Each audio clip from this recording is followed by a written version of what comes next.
ప్రజా తెలంగాణ న్యూస్ కి స్వాగతం. నేను మీ యాంకర్ శ్రావ్య. సిద్దిపేట జిల్లా గజ్వెల్లో ఎఫ్డీసీ మాజీ చైర్మన్ ప్రతాప్ రెడ్డి మున్సిపల్ నూతన పాలకవర్గం బీఆర్ఎస్ నాయకులతో కలిసి మీడియా సమావేశం నిర్వహించారు. ఈ సందర్భంగా వారు మాట్లాడుతూ గజ్వెల్ ప్రజ్ఞాపూర్ మున్సిపల్లో BRS party chairman, vice chairman స్థానాలు కైవసం చేసుకోవడం కోసం సహకరించిన ప్రతి ఒక్కరికి కృతజ్ఞతలు తెలుపుతూ మాజీ ముఖ్యమంత్రి కేసీఆర్ జన్మదినం సందర్భంగా గజ్వెల్ ప్రజలు మళ్లీ కేసీఆర్ కే జై కొట్టడం సంతోషంగా ఉందని వంటేరు ప్రతాప్ రెడ్డి అన్నారు.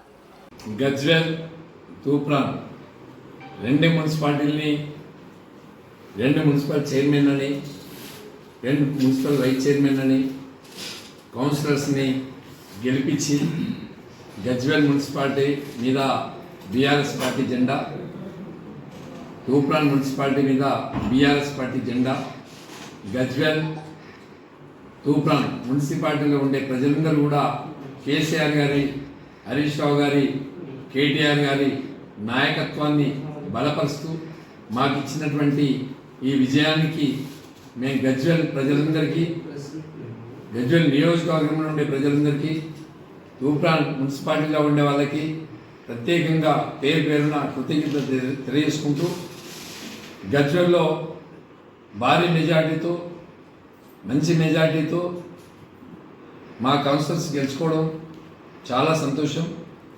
మరి ఇవాళ గజ్వెల్ మున్సిపాలిటీలో కేసీఆర్ గారు చేసినటువంటి అభివృద్ధి, తూప్రాన్ మున్సిపాలిటీలో చేసినటువంటి అభివృద్ధి, ఎవరికి సాధ్యం కానటువంటి పనులు కేసీఆర్ గారు చేశారు. మిషన్ భగీరథతోని ఇంటింటికి గోదావరి జలాలను అందించినటువంటి మా నాయకుడు కేసీఆర్ గారి పుట్టినరోజు సందర్భంగా ఈరోజు పెద్ద ఎత్తున మా నియోజకవర్గంలో పుట్టినరోజు వేడుకలు జరుపుకోవడం, అన్ని గ్రామాలలో కూడా పుట్టినరోజు వేడుకలు జరుపుకోవడం, మండల్ హెడ్ క్వార్టర్స్లో జరుపుకోవడం, ఆలయాల్లో పూజలు చేయడం, కేసీఆర్ గారికి నిండు నూరేళ్లు ఆయుష్ ప్రసాదించాలని ఆ భగవంతుని ప్రార్థించడం, తెలంగాణ రాష్ట్రానికి కేసీఆర్ గారి శ్రీరామ రక్ష అని చెప్పి, కేసీఆర్ గారు ఉంటేనే తెలంగాణ రాష్ట్రం బాగుంటుందని చెప్పి మేము భగవంతుని ప్రార్థించడం. తప్పకుండా వచ్చే రోజులలో కేసీఆర్ గారి తెలంగాణ రాష్ట్రానికి కాబోయే ముఖ్యమంత్రి. రాష్ట్రం 2 సంవత్సరాల కాలంలో చాలా వెనుకబడ్డది. ఈరోజు ఉన్నటువంటి కాంగ్రెస్ ప్రభుత్వం వాళ్ళు ఇచ్చిన హామీలు కానీ, వ్యవసాయ రంగం కానీ, వ్యవసాయ రంగానికి 12 గంటల కరెంట్ ఇస్తుండ్రు, రైతు బంధు ఇవ్వట్లేదు, 24 గంటలు కరెంట్ ఇవ్వట్లేదు, రైతులు పండించిన పంటకి బోనస్ కూడా ఇవ్వట్లేదు, రైతులకి అందుబాటులో లేకుండా ఈ ప్రభుత్వం వచ్చింది. అదే కాకుండా వాళ్ళు ఇచ్చిన 6 గ్యారెంటీలు కూడా ఎక్కడ అమలు కాలే. వాళ్ళు ఇచ్చిన 6 గ్యారెంటీలని ఎక్కడ అమలు చేయకపోవడం, మహిళలకి 2500, 4000 పెన్షను, 6000 హ్యాండిక్యాప్ పెన్షన్ ఎక్కడ కూడా ఇంప్లిమెంటేషన్ లేకపోగా ఇలా కాంగ్రెస్ పార్టీ నాయకులు డబ్బులతో ఓట్లు కొనే ప్రయత్నం చేసిండ్రు, గుండాయిజం చేసిండ్రు, అధికార దుర్వినియోగం చేసిండ్రు, పోలీసులను అడ్డు పెట్టుకొని తమాషాలు చేసిండ్రు. అయినా కూడా ప్రజలు తీర్పు మా వైపు ఇచ్చింది.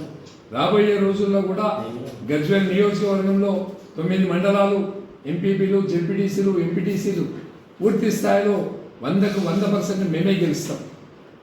మొన్న జరిగినటువంటి ఎలక్షన్లలో కొంతమంది బీజేపీ నాయకులు అక్కడక్కడ కౌన్సిలర్స్ గెలిచిండ్రు. వాటిని ఇప్పుడున్నటువంటి ప్రస్తుతం ఉన్నటువంటి పార్లమెంట్ సభ్యుడు రఘునందన్ రావు గారు మార్కెట్లో పెట్టి ఒక్కొక్కడికి ₹1,00,00,000 లెక్క అమ్ముకున్నటువంటి విషయం నేను సవాల్ చేస్తున్నా. బీజేపీ పార్టీ కానీ, కాంగ్రెస్ పార్టీ కానీ ఇండివిజువల్గా ఉండాలి. ఇండివిజువల్గా ఉండి ప్రజలు ఇచ్చిన తీర్పు కట్టుబడి పనిచేయాలి.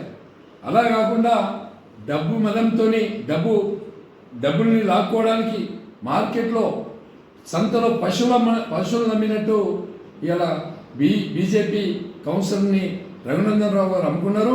₹1,00,00,000 ఒక్కరి లెక్క. మా తూప్రాన్లో 3 ఉంటే ₹3,00,00,000 కాంగ్రెస్ పార్టీ నాయకులు కొనుక్కున్నారు. దీన్ని తీవ్రంగా ఖండిస్తున్నాం. ప్రజాస్వామ్యాన్ని మార్కెట్లో, ప్రజలు వేసినటువంటి ఓట్లను మార్కెట్లో అమ్ముకున్నటువంటి నాయకుడు రఘునందన్ రావు గారు. కాబట్టి నేను రఘునందన్ రావు గారికి సవాల్ విసురుతున్నా. ఎక్కడైనా చర్చకు సిద్ధం. మా గజ్వెల్ కోటమైసమ్మ తల్లి ఉంది, నీకు దమ్ముంటే డబ్బులు ముట్టకపోతే వచ్చి ప్రమాణం చేయి, మేము క్షమాపణ చెప్తాం. నువ్వు డబ్బులు ముట్టకపోతే నువ్వు వచ్చి ప్రమాణం చెయ్యి, మేము చేయడానికి రెడీ ఉన్నాం, నువ్వు డబ్బులు ముట్టినామని చెప్పి. డబ్బులు ముట్టి మార్కెట్లో నీ కౌన్సిల్ని అమ్ముకున్నటువంటి నైజం రఘునందనరావు ఎంపీ గారు, దాన్ని మేము తీవ్రంగా ఖండిస్తున్నాం. ఈ ప్రజాస్వామ్యాన్ని కూని చేస్తున్నటువంటి నిన్ను తప్పకుండా ప్రజలు శిక్షిస్తారు. వచ్చే రోజులలో బీజేపీకి మెదక్ జిల్లా, ఉమ్మడి మెదక్ జిల్లాలో అడ్రస్ లేకుండా చేయడానికి ఎవరో కాదు నీవే సరిపోతామని చెప్పి కూడా ఈ సందర్భంగా హెచ్చరిస్తున్నాం. ఇంకా పోతే కేసీఆర్ గారు చాలా బ్రహ్మాండమైన అభివృద్ధి చేశారు. రాబోయే రోజుల్లో కాబోయే ముఖ్యమంత్రి కూడా కేసీఆర్ గారు అని చెప్పి సందర్భంగా తెలియజేస్తారు. చైతన్య